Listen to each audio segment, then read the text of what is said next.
big population of people who are still not in this, but capitalism, in fact, has a solution, which is that if it can't provide the jobs, it can eliminate the people.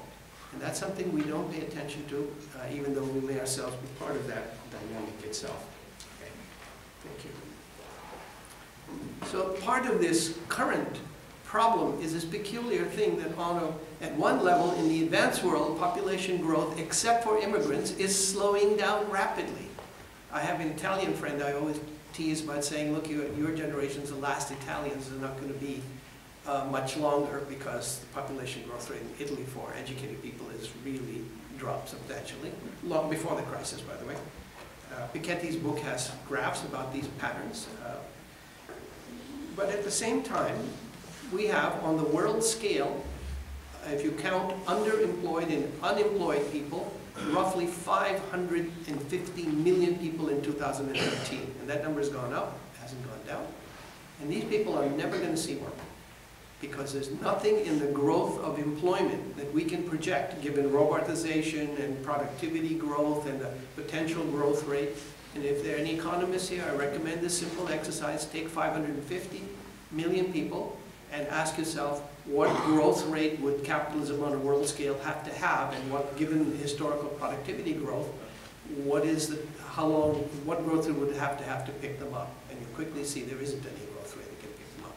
So we're facing a festering pool of people who've been displaced, unemployed, and are being told that it's their fault. And that's what I mean, creating new categories of people who are not incorporated into the system.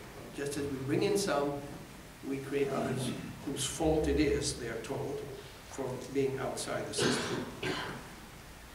And the last point is that all of these things I'm talking about are due in good part to the natural logic of the system. The logic I tried to emphasize throughout, which is operating at the micro level. If it is cheaper for Apple to produce an iPhone in China with a 16, 17-hour working day, 6 or 7 days a week, Apple does it, and we buy it. And that's the logic of the system. It sells what it does, it's very good at that, and it cheapens what it produces, it's very good at that. But the minor side effects, like environmental degradation, reserve army, people fighting against capitalism, these are, in a sense, something that nobody decides, because no person sits around and says, we're going to create unemployment on a world scale. I mentioned in a previous session that there was a discussion recently in Silicon Valley of people who are working on robots, and they see quite clearly that robots are going to displace even more people. And so they're faced with this difficulty that if you displace more people, you're worried about what are these displaced people going to be. They're going to be pissed off, and they're going to vote for something, and it could be a real problem, and they suggest a simple solution: a minimum guaranteed income. Because hopefully then these people will go home, watch television, have some beers, and not get involved in politics. And this is coming from people who consider themselves progressive, but driven to replace people with robots. And you ask these people, why are you doing that? They don't have an answer. It's just a dynamic that they get caught up into. And the answer is, of course, they're not doing it for their own entertainment. I have nothing against a robot. I could use one to clean the house, it would be lovely. And I'm reaching an age where I'd like to have someone take care of me. And okay, I could be a robot. But that's not the difficulty. They're not doing it for that reason. They're doing it because it is cheaper than employing labor. And that puts tremendous pressure back on the real wage again. So I'm optimistically pessimistic.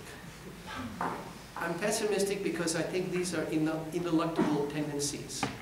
I'm optimistic in the sense that obviously they are not inevitable because they depend on the extent to which people will tolerate them.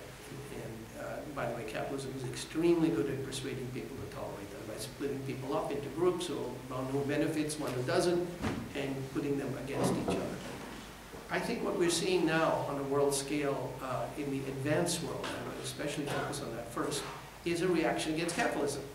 Recently, the New York Times said that the bulk of the millennials don't think that capitalism is a good system, and they consider socialism as preferable system. They don't know socialism, but anyway, they think of that as something, as a potential alternative. There's no way we can predict which way this is going to go. I wish I could say, well, the tide is rising against capitalism, we're going to go towards socialism, but the alternative to capitalism has historically not been socialism as much as it's been fascism. And you can see that clearly in every presidential campaign, everywhere in the world. The fascist appeal is there. And this brings me back to circle around to the point I made before. What is in the past is not better. And fascists often appeal to a mythical past to say it was better. We will make America great again. We will make XX great again. This is pretty much common in Europe. Everybody's saying it. But they are right to say that some things have gotten worse.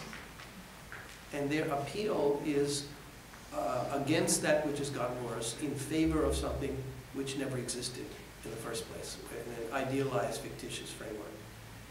If we're not able to combat that, we will lose. And that's why I'm optimistically pessimistic. It's possible to combat that, but not if you don't take into account how the system operates. Not if you don't take into account the dynamic and logic that is so deep that you have to be able to talk about how we can divert it, how we can channel it, how far you can go, how far you can't go. And if you can't go that beyond, 15-hour, 20-hour wage, what else are you going to talk about? So I think, I would argue it's very important to get a picture of the overall dynamic of the system so that we can have a better sense of where it can be bent, where it can be broken, and where, if we don't try, if we don't succeed, where it'll come back. Thank you.